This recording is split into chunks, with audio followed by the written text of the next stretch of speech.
So cross-section through the spinal cord, it's in the vertebra, so you want to orient yourself posterior, anterior. Alright, starting with the actual spinal cord. Alright, it's the same thing we saw on that nerve, the reflex arc model.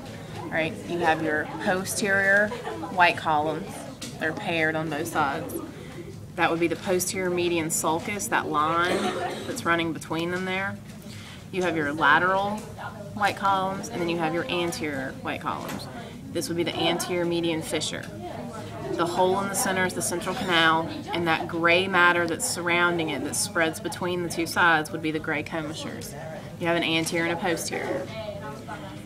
This is your anterior gray horn, lateral gray horn, and posterior gray horn. They are paired on both sides. It looks like a butterfly or an H. All right. Next up, this outer covering would be the pia matter. All right, the space that I'm sticking my finger in, that would be the, subarachnoid space. All right, so that means that this next layer that I come to would be the arachnoid.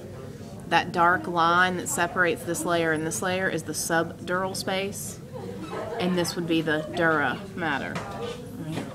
This area above would be the epidural space that has the fat in it, the fat tissue.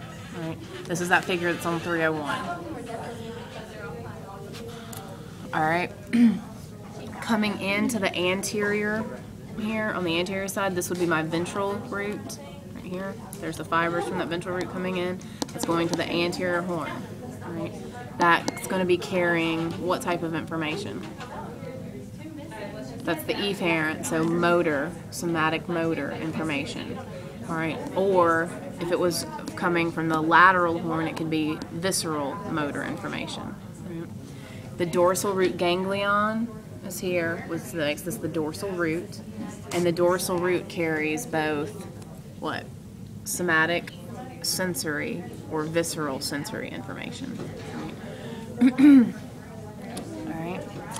Where these two pieces unite out here, that's going to be the spinal nerve, and this piece that goes off the back, number 21, that's going to be your dorsal ramus.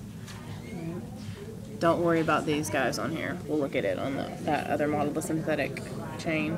Okay. All right. All right.